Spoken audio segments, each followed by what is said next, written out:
it's Rachel from the So Happy Quilters Association, and today I am up in Redditch and I'm going to the Needle Museum. This is at a place called the Forge Mill Needle Museum. So we're going to go and have a look at that and I will show you all about it.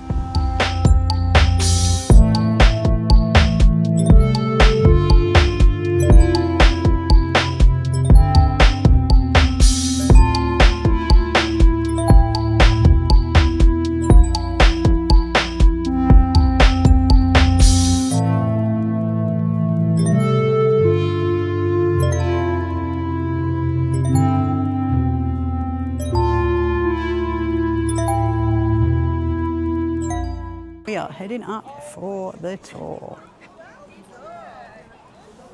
This is a really fascinating place because even opened by the Queen. How amazing is that? Are you feeding the duckies? But they're having a great time. This is our curator, Jo. Oh, hello Jo. Hello. Oh, I love you.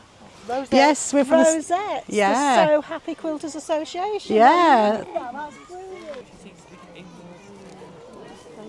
Right, ladies. First of all, welcome to Forge Mill Needle Museum and Bawdsley Abbey Visitor Centre. I'm sure you know Redditch is famous for needle making. We produce some 90% of the world's needles at one stage, and that's what we're all about. And this beautiful old building, it's the only water-powered needle scouring mill left in the entire world. Isn't that an amazing fact? Hence we were opened by the Queen in 1983. But as I said, Redditch produce 90% of the world's needles. I mean, you're all sewers. Have you ever thought as you're sewing, how did this happen? How did they make these? Or why don't they make the eyes bigger? But you've thought that. Yeah. Especially nowadays. Yeah. So I'm going to explain to you how a needle was made in Victorian times. And I always say this, and people groan, but I guarantee you'll look at your needles with new eyes. Sorry about that, but you will, honestly. You'll really appreciate the needles. So, but Redditch, just so that you know, wasn't just famous for needle making. We also produced fishing tackle. A lot of names that you associate with needles were also fishing tackle. So names like Millwards. If you say that to a fisherman, then they'll say, oh, Millwards making fishing tackle. So fishing tackle, a lot of the big companies were doing that because it's a very similar process to making a fish hook as it is for a needle. And if you're a Victorian entrepreneur and you've got 90% of the world's needles, then basically you want another market. So what better than a fish hook? And that's when you see the beautiful displays upstairs, you'll see that a lot of the companies are producing just as much fishing tackle. So we have fishing tackle. We also have springs. Springs, again, if you think about it, springs and needles are very much interrelated. The coils of wire that you need drawing down to the right diameter, that's very much the same type of process. So Redditch was famous for spring making and still is. We still make a lot of springs in Redditch. Royal Enfield. That's another Royal Enfield is another famous industry in Redditch. So we have quite a lot, and again, their origins were actually in needle making, but not a lot of people know that. But so you have a lot of small metalworking industry in this area. And if I was to take you further back in time, you would then go to Bawdsley Abbey and you would see that we have one of the earliest metalworking mills in the entire country. Wow. So you've got this long tradition of metalworking in this area. Right, before we go into the basement, I want you to look at that stone there, EM 1816. That's really important because I want to explain, when I talk about pointing, I'm going to refer back to that. So take a mental photograph of that. Okay, right, if you come into the basement. The basement is set out to show the main processes of needle making, but in Victorian times they wouldn't have all been under one roof. They would have been separate little workshops. They didn't really come under one roof until about the 1870s when the railways came in, and then it made more economic sense.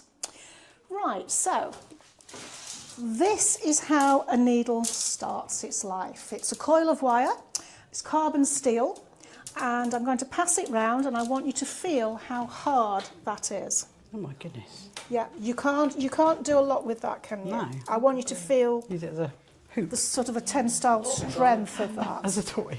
But this is, yeah. This is how the needle starts its life. Yeah. So we've agreed it's quite hard. Yeah. Now, obviously, in Victorian times, it was Sheffield steel. And they're very proud of this fact because they say on their needle packets, best Sheffield steel. And so a lot of the wire came up from Sheffield in a little village called Hathersedge. You might have heard of it. And what they're doing, they're actually going to draw the wire down to the diameter that you need to make the needles. So this was done prior it coming to Redditch. So what they did, the wire drawers, they would have to, they'd start off with a lot thicker wire, and they draw it down to the diameter that they want by using this thing here called a Warple plate. So you're going to put wire through this plate here, and then you're going to physically pull it through this sort of cone-shaped hole. Now it goes through successive diameters. So the first hole is a little bit smaller than the gauge of the wire, and then it's drawn down successively until you've got the diameter that you want for the type of needle that you need. So if you look over on this picture here, on this diagram, you can actually see what the wire drawer is doing. He's pulling it through this type of plate here, and as I said, successive holes. Now you're going to ask me, was it drawn cold or hot? It was actually drawn cold. The reason for that is if it goes through too many heating processes, it becomes brittle. So you'd pull it through and wind it round a big drum like that, so you're stretching it through. Sounds impossible, doesn't it? That's why I wanted you to feel how hard that wire was. But it was, the Victorians were brilliant at doing Royal Commission reports into their working lives of people, and they said that you could always spot the wire drawers around the village because they were missing parts of their fingers and had terrible lacerations, simply because the wire, if there's too much tension on it, it's got bing, and it can take their fingers.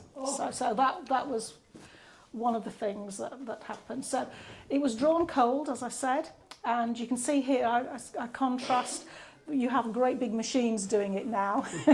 And would you believe this is still a firm in Sheffield? Wow. That is a firm in Sheffield that used to supply the needle wire in the 1870s to Millwards. That's amazing. It is, isn't it? Yeah. But it's still going.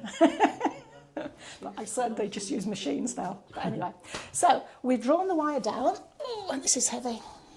Wow. It is. It's very heavy. So you can see the difference now. Yeah. So it goes through so many drawings to get to that stage. And they've drawn all this by hand? They draw it by hand, or they used to do. Good grief. No, as I said, nowadays it's all machines. Amazing. But yeah. That is incredible, isn't it? Don't ask me how many drawings it takes, because it depends on the coil of wire and how much you're starting with. Yeah.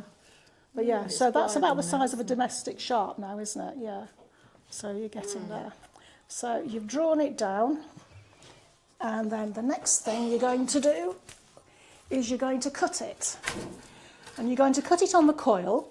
And again, you can see on the pictures here, on the diagrams, but this is really, really important. You're going to cut double the length that you need, because you're going to make 2 needles out of 1 piece of wire.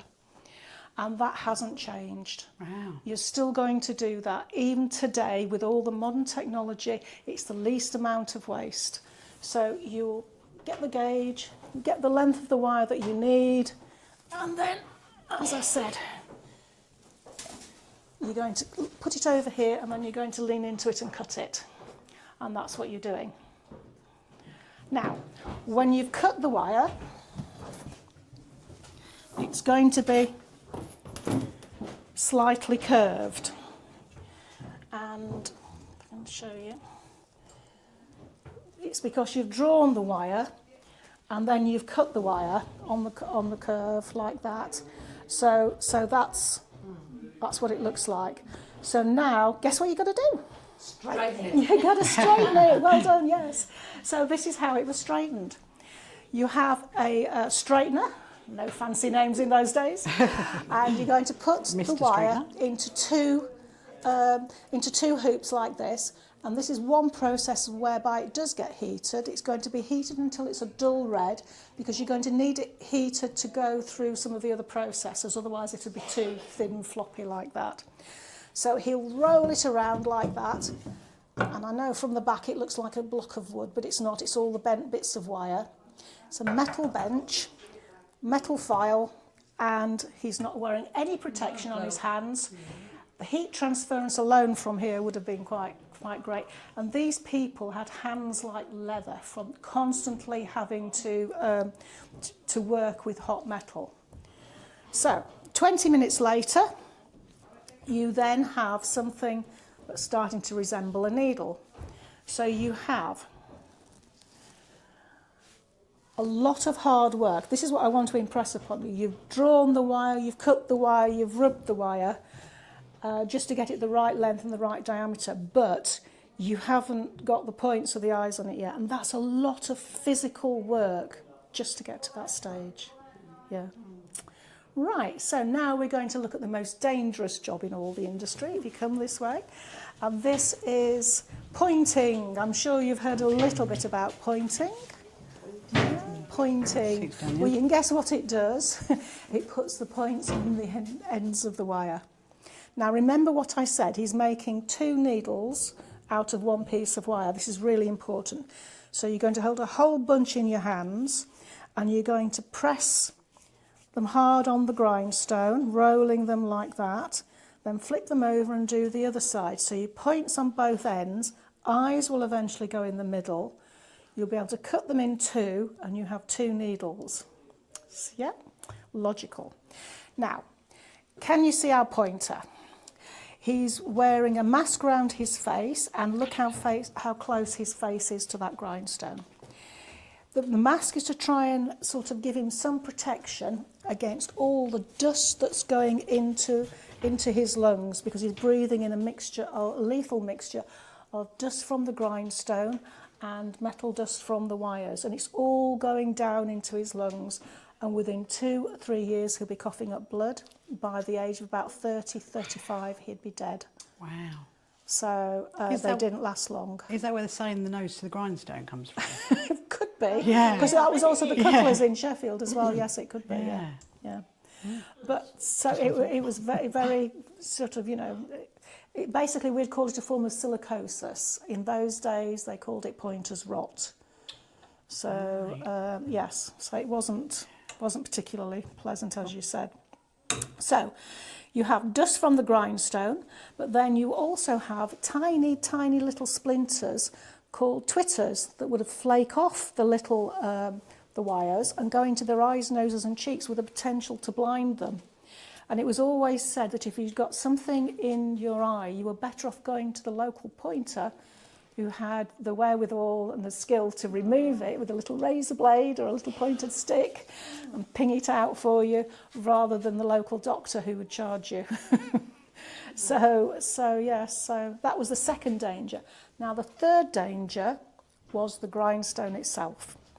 If that stone had got a fracture in it, and he's happily grinding away one day, and it breaks, then it's going to go straight into his face. Nowadays, I mean, that would be a health and safety nightmare.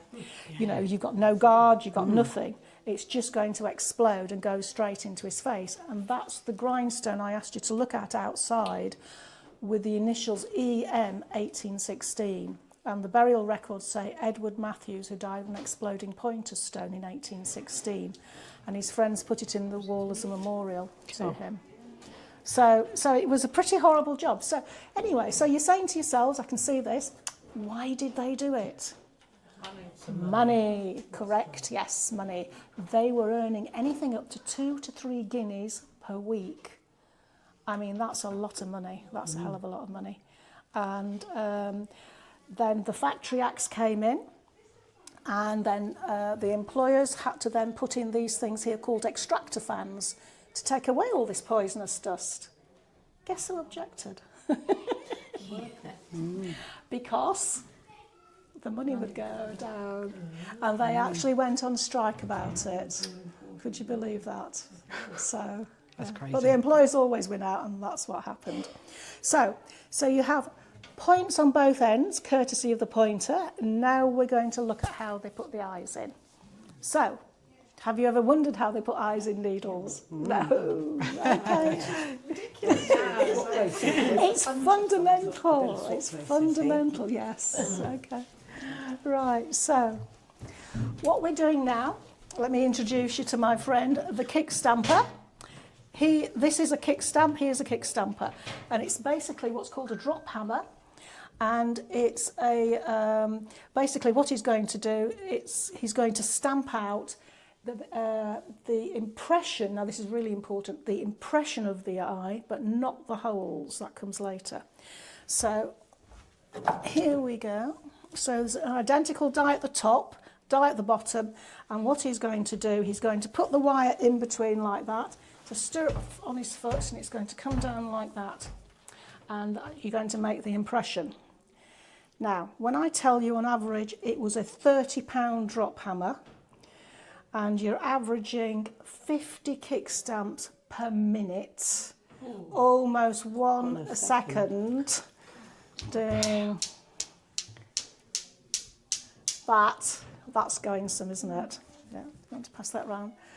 You can only do one needle at a time. You can't do two because you've got to get them accurate. So you've got it takes 50 to do one. No. He was picking it up. You're picking it up, putting it hammer down, picking up another one. Oh, it's heavy, so isn't he's it? doing 50 needles per minute. Oh, gosh. 50 needles per minute. He had to get the stamp right first time. And as I said, it's a £30 drop hammer. Sometimes for the heavier duty needles, like bagging needles, they'd use 80. So that's pretty good going. The reason there are 6 impressions on there is because then when one gets a bit fuzzy, save him from changing the dies and keeping his rhythm going, he can just move on and move on and move on. But does he have to do each one twice? Because it's still... No, he does each one once. Because he's doing 2 in the middle. Yes. Sorry. Because that's the impression of the eye, the eyes doubled got it now. together. Sorry, yeah. But So it's only impression still. it's just the impression, not the holes. An eye yet. And there's a little bit of excess metal called the flash that's stamped out around the eyes. I've got sort of a bigger needle here that you can have a look at, but you can see round the eyes, that's called the flash, which we have to get rid of later on. It's just squished out. So from here, our kick stamper would then, all the needles that he's made, he's going to then they're sending them over to fly presses. And this is a fly press. It's very common in light engineering, and it's a 2-pronged punch, a little bit like a sewing machine action, that comes down and punches out the 2 eyes. He's made the impression. Now you're going to make the 2 eyes, and this job was done by women and children. Children as young as 8 years old are recorded doing this job. Can you imagine that, starting your working life at 8 years old on a factory bench, fly pressing? So, but you can see here, you can see quite clearly that that's what they're doing. And again, here you've got children working, but the women, they're all paid by piecework, I should say, but the women were expected to keep up as much with the men. Be paid a lot less, I'll tell you.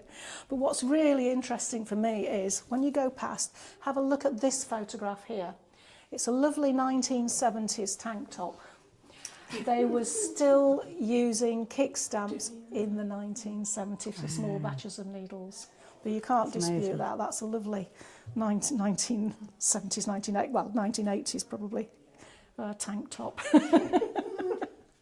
So, to recap, we now have points on both ends. We have eyes in the middle, but they're still joined. So the next stage was separating them and then a little bit of grinding. So that's over here. So this table is supposed to represent a kitchen table at home. So imagine you've been working in the factory and now you're going to come home and you're going to do a little extra job to earn a few extra pennies. And it's a job called spitting. I think that's nice. What do you do for a living? I spit. So what they're going to do, the children are going to thread the needles onto these 2 metal strips, hence the name spitting. You know, when you roast a chicken, you put it on a spit. So that's why it's called spitting. And the doubled needles, as you can see quite clearly here, you're going to put them onto the 2 little spits, and then they're going to go into a clamp, and then the parents can file them all one way, file them the other way to get rid of that excess metal that was caused by the kick stamping. So you're making them nice and smooth. That's really important. So you can make them nice and smooth that way, and then they're going to be broken in 2 for the first time ever because they're just joined by a little bit at the top. And then you're going to do a little job, the children will get them back again, called heading and cheeking, which means you're going to file round the tops of the needle eyes to make them lovely and smooth, because you ladies, if you're sewing, you don't want to snag that material, you need that eye really smooth. The children then get them back again, and then they thread them through copper fuse wire. If you can imagine it, I call it copper fuse wire, it probably wasn't in those days, but very, very fine wire. And then they'd make almost like a needle necklace and jingle and swirl it around to make sure the insides of the eyes are clean. Because again, if you got tension on the cotton or thread, you don't want it to cut. So it's a very important part of the process that you keep it smooth on the insides. So you didn't think about that, did you? No. Yeah, interesting. So all these little sort of processes, but they did give Redditch its reputation for good quality needles. So from here, we've got single needles, yay. And so now what we're going to do hardening and tempering. So this is the next stage. Remember, all this wouldn't have been under one roof. It would have, I'm just explaining the processes. So over here, we have a hardening shop. And this is a hardener, and he's going to put a whole load of the needles onto this thing called a pan, and then he's going to heat them up into the oven until they are cherry red. So you can see there's no temperature gauges on that oven at all. Everything is judged by his skill to actually get it to the right temperature. And then first of all, in the industry, they used to quench them in water, but then up to 1/3 of the batch would end up as what they call crooks, like that. And then they had to be sent over to a crook straightener. And this is my friend here, the crook straightener. And she would then roll them, and then they would be straightened. So, but this was a very costly and time-consuming process. And eventually they discovered that if they used oil, and this being the Victorian period, it would be whale oil. So can you imagine the smell of that? It must have been terrible. But so you'd heat them up, quench them in a vat of oil, and that kept them straight. And then, because what you're doing with the metal, you're lowering the thermal shock of the metal as it goes in. So you'd heat them up, and then to a lesser temperature, you'd quench them again, about 200 degrees, and then you leave them to cool in the air at the back, like that. And can you see how dirty and grimy and horrible they are? They're in their raw state still. You can't sell those needles yet. They are too sort of discoloured. So the next stage, and this really now is where Forge Mill comes into its own, because we were primarily a scouring mill, which means this is where needles came to be cleaned and polished, and that's what we were all about. Okay, so that's going to be the next stage. Just in case you were wondering how curved needles were made, very simply, you would just put them over the top like that, and then you could just do that, and then you've got the shape of a curved needle. And you've got different stages, obviously, for different sort of curvatures, but that's how curved needles were made. So there you go. And then they would just go to be hardened. what you're looking at is our water wheel. Yay! It does still work. I've just got a problem with the wheel bridge at the moment. And you can see it's slightly rotten, but we've got funding to actually replace that, and that'll happen at the end of the year. So that's good. So it does run, it does work. Right, so it's an overshot water wheel, and we're lower than the water line, and what happens is the water comes into, you lift the sluices up, and this is what's called a header tank, and then the water goes into the tank and then it drops onto the wheel, and that gives it a little bit of extra power as well because it's the weight of the water coming down. But the water then rotates this way, and it was always said that in times of drought they had men walking the wheel. So can you imagine that? 4 men on there like big hamsters trying to keep it going. Wow. Now it's estimated to be something like 37 horsepower, which in water wheel terms is a great deal. And it needs to be because it's going to drive all the machinery that I'm going to show you as we go through into the scouring mill. Now we're coming into the oldest part of the building. The smell is lovely. It is, isn't it? Yeah.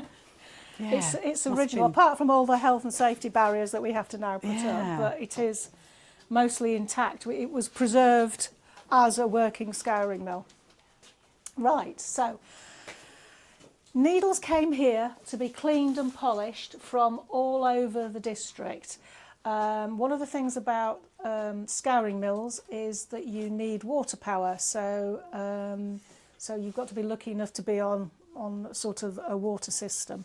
I mean, eventually they use steam engines, but then coal is costly and water was cheap, so it's better to use water power. So the needles would come in, they were weighed when they came in. Can you see the weighing scales over there? Mm-hmm. And then they would have the note of how many scours they're going to go through and what company they came from. The first thing that they would do, they would get put into what we call a set, this thing here, which is, it's got strong sacking. You can see they completely reuse the sacking above your head there until it's absolute rags. And then they put it like this, they make it, and it's a strong canvas middle piece, that's it. And then one set could contain anything up to 30,000 needles. So, and you remember, they've got to be all the same type as well. So you couldn't sort out one darner, one crewel, chenille, whatever. So it would be all the same type. And then you're going to add this wonderful ingredient, which is basically powdered stone. It's a local quartzite stone that looks suspiciously like the Abbey. I often wonder. Anyway, so you'd had handfuls of that over the top. You would then add some soft soap, which I'm not going to touch because it looks horrible. Soft soap as well. And then you're going to tie it up very tightly until it looks like that. So that is a set of needles. This is the set of needles that we use for children when we're doing demos. A real one would weigh about 28 pounds. Oh, blimey. It's heavier than you think. That's for children. That's mad. Yeah, it's heavier than you think, it really is. It doesn't look it, does it? No. So, you've got needles and soft soap in here. Now, this is why you need the water wheel. You can see these things here. These are called scouring beds. And the water wheel would make them go backwards and forwards, and you catch the momentum of the bed, and then you lift it up, and you can see there's a lip here as well, so it can't fall off the edge. Yeah. And so you put these underneath, that heavy weight goes over the top, and it's been rubbed and rolled like that for about 8 hours. Oh. Backwards and forwards, and all that powdered stone is cleaning, taking off the grime and the oil on the needles. So that's what it's doing, backwards and forwards. The soft soap is to lubricate it, to stop it from running dry and scratching. So backwards and forwards like that for 8 hours. At its height, Forge Mill was scouring something like 3 million needles per week. And there are 32 scouring beds in all, 16 upstairs, 16 downstairs. There's quite a few underneath. And you know how I talked about the pointer having pointer's rot as his disease? The scourer suffered a lot from hernias. As you can imagine, the awkward moving, lifting and twisting. That was said to be the scourer's disease. So 8 hours have gone. We take these out and then we wash them in this thing which is designed to give you backache. So you'd empty them in here. Hot soapy water from the copper over there. You ladle it in here. So hence the floor, you'd have soap sloshing around. And then you're going to lift these. And honestly, this is heavy. You're going to put your hand there and you're going to tip the dregs into the barrel underneath. So you're doing that. So we have nice, clean needles, but nowadays needles are nickel plated. In those days they didn't have that technology. So what they did was very clever. They're going to take the needles, they're going to scoop them up, and then you would put them into, first of all, you'd put them in an evening tray, and imagine a great big sort of pile of the needles like that. And I'm going to make all the needles, first of all, go one way, and the points go the other way. So.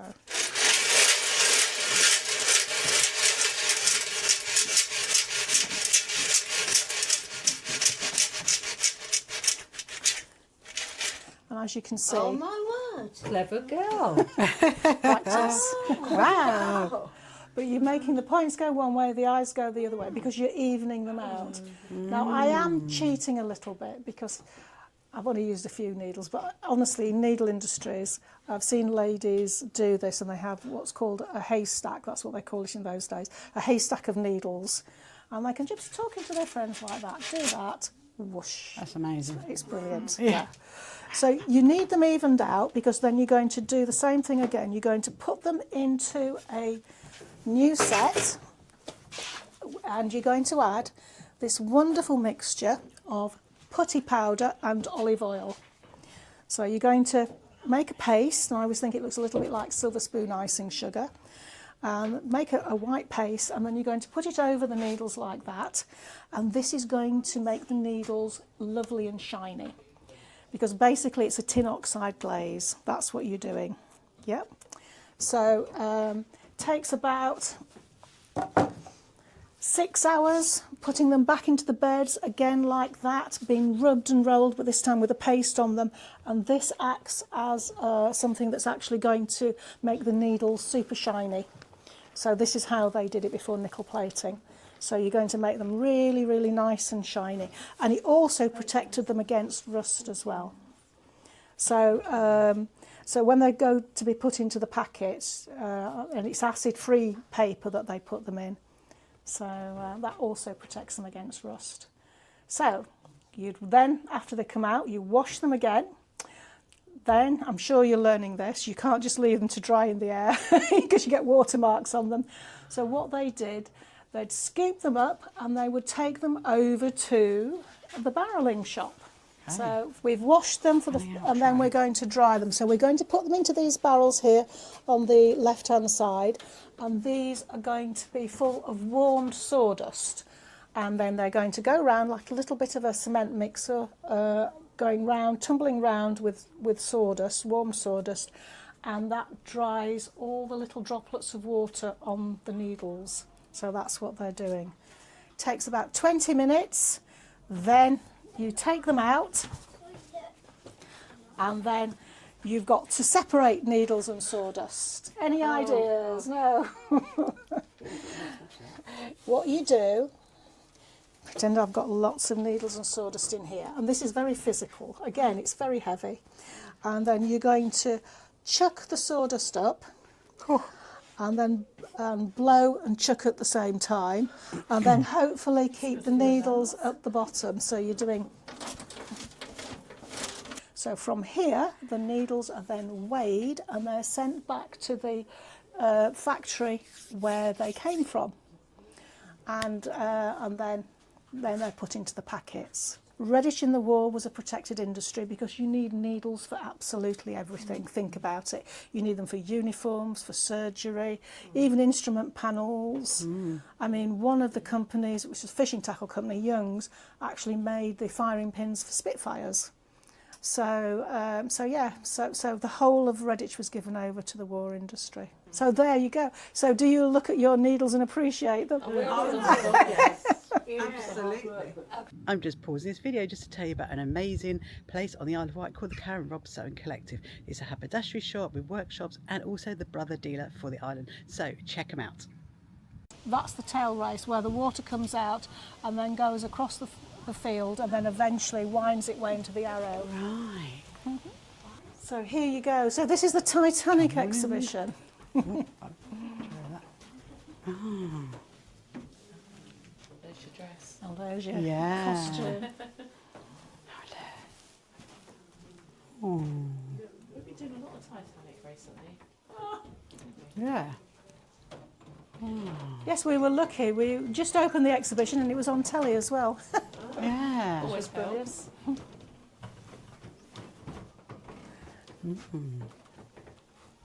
It's a nice costume, isn't it? You can see you can see the nice contrasting.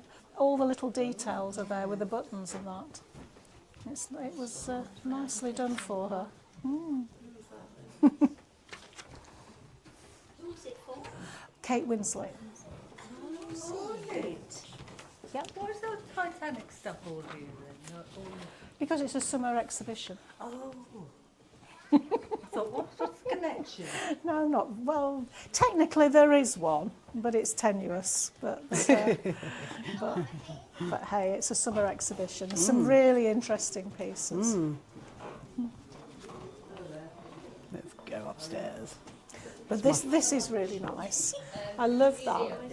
That's the pen that belonged to Captain Smith. Oh. Isn't that amazing? Yeah. He didn't have it on Titanic when it went down, but it was presented to him. Oh. And that was his. Oh, we'll have a good look at this. And there you go. This is lovely. Your sewing connection. Yeah. They made a lot of souvenir things, and it's a souvenir pincushion from the Titanic. Look at the souvenir pincushion, look. That's amazing. Yeah, that's good. I love this room. Absolutely love this room. This is one of my favourite displays. This one. We've still got the seating at the end. Yeah. We have, yeah, yes. But look, isn't that gorgeous? Oh. Look at it. 1888. It's an exhibition piece when they were competing for prizes. But look at the artistry of that. Isn't that beautiful? Isn't that gorgeous? Absolutely love this room. And look Just at the the shine history. on the needles. Now, you know I was talking to you about the processes of action, because these are not nickel plated, but these are actually scoured and cleaned and polished in the same method that I was talking to you. But look at the shine on them still. After all these years, 1888. Good God. It's beautiful, isn't it? Absolutely beautiful. Such would have been big. Yeah, it is. Yeah. Love this room. So the companies over the years, they constantly were trying to think of new ways to actually make it so that people could thread needles. And they came up with some fantastic ideas. I quite like the Marion Dana there. And basically the whole of the needle is just one eye. So you can just put your thumb through it and you can thread it. It's dead easy to thread. Never caught on. They want to make it difficult for 1928. us. Never caught on. But what did catch on was the calyx eye, the easy threaders as you know them. And that has a really old patent on it, the Kratz patent. And basically it's like a V shape coming down and you pull it down like that. But it was marketed for the feeble-sighted. I think that's great. I mean, I think that was about the 1887, yes. 1887 for the feeble-sighted. Wow.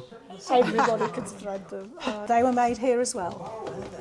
Yes, and a lot of the big companies were making them just the same process. and it's just stamping of the eye because the eye is in a slightly different place. Yeah. Talking of big needles, these are our big needles, and these we use for mattress buttons. Oh, yes, yes. My goodness. 6 foot 1 inch. Makes sense, yeah. And they're not a gimmick, they were genuinely made to be used, sewing mattress buttons on lengthways. Oh, they stopped making them around about the 1890s. This room is amazing. Look at that. Wouldn't you want that in your lounge? I would love that in my lounge. Maybe in my sewing room. Look at the displays. So look at the display though, Tony. Look. I mean, isn't that just People, gorgeous, spend isn't it? time putting together. So gorgeous.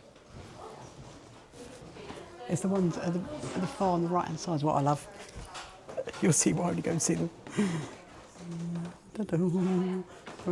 Oh, look at the little sewing machines along here. Oh, look, what's that? Snakes. They're called sewing machines. Wow. Yeah. Beading, beadwork. How beautiful is that? There's a little window with a little dressmaking. Look at that. Love. I got very inspired after I left here last time, and I brought a couple of like these little vintagey needle book things. I like the pictures. Yeah, the picture ones. Yeah, they're really pretty. Yeah. We don't get anything like that these days. I think there's a really, on the back wall on the right hand side, I think there's a big one. So fascinating. Because I did do fly fishing a couple of times, and Yeah, it's you don't really think, when you just think about sewing needles, you don't realise there's all these other needles. Yeah. So it's anything really with a point. Oh, look at the smocking. So cute. What's I that? think we should all be sewing with those. Oh, no way. That is, no. No, you can keep that one. That's the packet it came from. That is tiny. That's a size 11, The next great development made about the was 1830s, the application 1840s. of water power. Who's ever even stitched with that? I mean, wow. Children as well. Children are sewing. Yeah, this is my favourite bit, this bit. Because why don't they make them like this now? This is just so cute. The Queen one's brilliant because you open it up and, and there's a carriage inside and it comes up. Oh, I couldn't display it. no. Ah, it's wonderful. Sorry? Are these bows?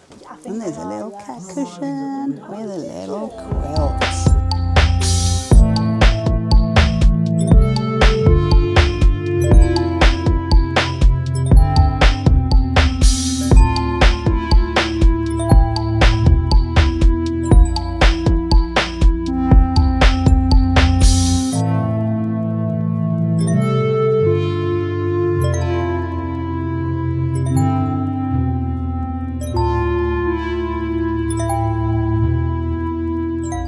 So wasn't that amazing going around the Needle Museum in Redditch? We learnt so much about all the needles and how it was made and how Redditch was the huge hub of the needle industry during the wartime as well. So it was fascinating. So yes, I hope you've enjoyed it and I'll see you on the next video. See you later. Bye.